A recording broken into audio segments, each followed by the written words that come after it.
କଦଳୀ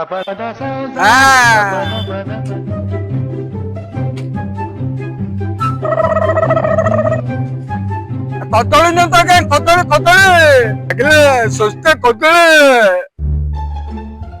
କଦଳୀ କେମିତି? କଦଳୀ ଲମ୍ବା ନାଇଁ ଇଏ ମାନେ ଲମ୍ବା କଦଳୀ, ଛୋଟ କଦଳୀ, ମୋଟା କଦଳୀ, ପତଳା କଦଳୀ, ସବୁ ପ୍ରକାରର କଦଳୀ ଆଜ୍ଞା ମୋ ପାଖରେ ପାଇପାରିବେ, ବୁଝିଲେ କି?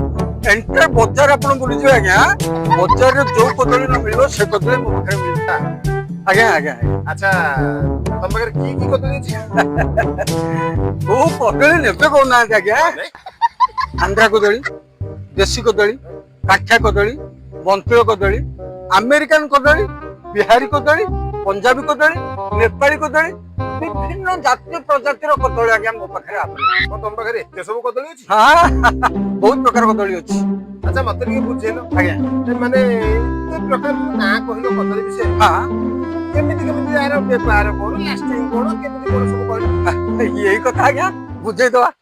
ଯେତେ କଦଳୀ ମୁଁ କହିଲି ଆଜ୍ଞା, ତା ଭିତରେ ସବୁଠୁ ଭଲ ହେଲା ବିହାରୀ କଦଳୀ ଆଉ ପଞ୍ଜାବୀ କଦଳୀ।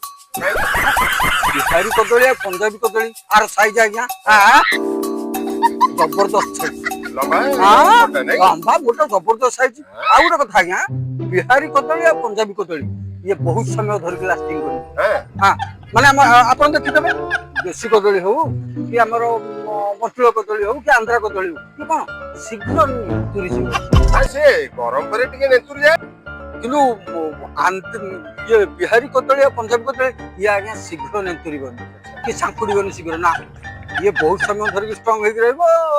ହଁ କଦଳୀ କଦଳୀ ନା। ଆଚ୍ଛା ଆଉ ତମ ପାଖରେ କି କଦଳୀ ଅଛି? ଆଉ ଅଛି ଆଜ୍ଞା, ଅଛି। ମୁଁ ଆପଣଙ୍କ ପୂର୍ବରୁ କହିଛି ଆଜ୍ଞା, ଏଣ୍ଟାର ବଜାରରେ ଆପଣ ଯୋଉ କଦଳୀ ନ ପାଇବେ ସେ କଦଳୀ ମୋ ପାଖରେ ପାଇବେ, ବୁଝିଲେ କି? ଏବେ 2 ଦିନ ହେଲା ଆଜ୍ଞା ମୁଁ ମାର୍କେଟକୁ ଗୋଟେ କଦଳୀ ଆଣିଛି। ଏଇ କଦଳୀର ନାଁ ଟା କଣ? କଦଳୀର ନାଁଟା ହେଲା ମୋ କଦଳୀ।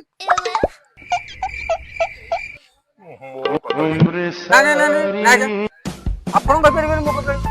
ନାଇଁ ଏଇ କଦଳୀ ଯିଏ ବିକିବ ସିଏ କହିବ ମୋ କଦଳୀ, ଯିଏ କିଣିବ ସିଏ କହିବ ତୋ କଦଳୀ। ହଁ ବୁଝିଲେ?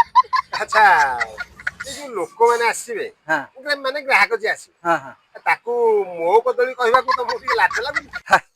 ଲାଜ ଲାଗିଲେ କଣ ଲାଗିଲେ କଣ ଆଜ୍ଞା, ଯୋଉଟା ଠିକ ଆମେ ସେଇଟା କହିବୁ ନା। ଆଚ୍ଛା ଆଚ୍ଛା ତମେ ସିନା ମତେ କହିଦେଲେ ମୁଁ ବୁଝିବି, ହେଲେ କୋଉଟା ଠିକ କୋଉଟା ଭୁଲ ଲୋକ କେମିତି ଜାଣିବେ? ଏଇ କଥା ଏଥିରେ ଆଜ୍ଞା ନ ବୁଝିଲା ଭଳିଆ କିଛି କଥା ନାହିଁ, ବୁଝିଲେ କି? ମାନେ ଆମେ ଅଛୁ ନା ବୁଝେଇଦେବା ପାଇଁ।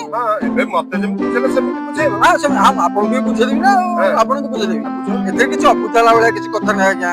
କଥାଟା ଏତିକି, ଆନ୍ଧ୍ରାରୁ ଯଦି ଆସିଲା ସେ ଆନ୍ଧ୍ରା କଦଳୀ, ବିହାରରୁ ଯଦି ଆସିଲା ସେ ବିହାରୀ କଦଳୀ, ପଞ୍ଜାବରୁ ଯଦି ଆସିଲା ସେ ପଞ୍ଜାବୀ କଦଳୀ, ଆଉ ଯୋଉଟା ମୋ ପାଖରେ ହେଲା ସେଇଟା ମୋ କଦଳୀ ନୁହଁ, କଣ ଆପଣଙ୍କ କଦଳୀ।